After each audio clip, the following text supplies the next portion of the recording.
Good afternoon and welcome back to another ironic introduction to another video. Today, Kabam sent out 10,000 intel, kind of for an intel issue that was happening in the game. And if you're wondering what to do with that, I have some really quick, easy tips here, because I think it's a little more tricky than just, hey, buy all tier 3 rifts. Because like the tier 3 rifts aren't really necessarily worth it for everybody. So I just kind of want to run through the options so you make sure you have actually thought about it, as well as throw out some other ideas that I think you might want to do if you're someone who's like, it's not really worth it, but maybe like the tier 1 alphas are worth it, that kind of a thing.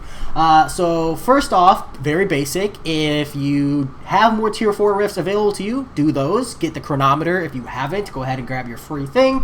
And then for the tier 3, I would recommend grabbing the chronometer just so you can pick something. Like I'm personally going to grab 2 tier 1 alpha. Let me zoom in here because these are the tier 3 rift rewards and they're not great, but I'm going to grab the tier 2 alpha. But if you're someone who's fishing for 5-star shards, I would recommend grabbing the legendary crystal. It's easy to say, oh, hey, shouldn't I grab the 5-star crystal shards? That's 1,000 5-star crystals. But the legendary crystal is a 20% chance to get a 5-star and an 80% chance to get a 4-star.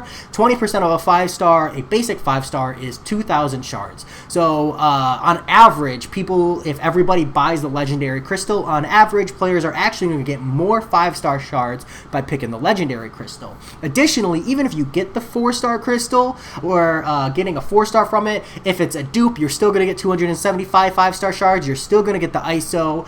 So effectively, you're really only risking like 725 5-star shards to get an overall better average. So that's my advice for you. Additionally, maybe there's still that class awakening gem you're looking for, but I really wouldn't bank on that just because it is class specific and there's not a ton of rifts to run. And then after that, if you check out the rest of these rewards, they're just really not great. Like if you're someone who's running tier 4 red rifts, the tier 3 red rifts are not ideal. Obviously, if you're someone who's only running the tier 3, these are solid. But at that point, if you're like, hey, Jay, it's not really worth the energy for me unless maybe I get the tier 1 alpha or the legendary crystal, I just want to remind you that you can buy the rift key, jump into the rift, hit random, see what your reward is, and then quit out. So that's it. Super easy. And if you're speculating like, hey, why did Kabam send so much intel? Why did they give us access to so many resources in this way? And I want to say it's very simple. I think that my perspective, or at least what I believe the reason for it is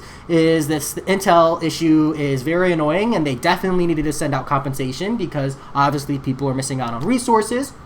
And if they sent out too little, they end up frustrating people, and if they send out too much, it's really not a big deal because, again, you come into the situation of like, honestly, what are you really getting out of your intel? A legendary crystal, 1,000 5-star shards, a couple tier 1 alpha. The reality of it is that you're not really getting a crazy amount of resources for overcompensation from Kabam. So I love that they opted for overcompensation. It means there's really no like, hey, Kabam, you screwed us over on compensation in this scenario. There's no question of, was it enough? It was enough. So that said, hopefully this helps you all out, and I'll talk to y'all later. Peace.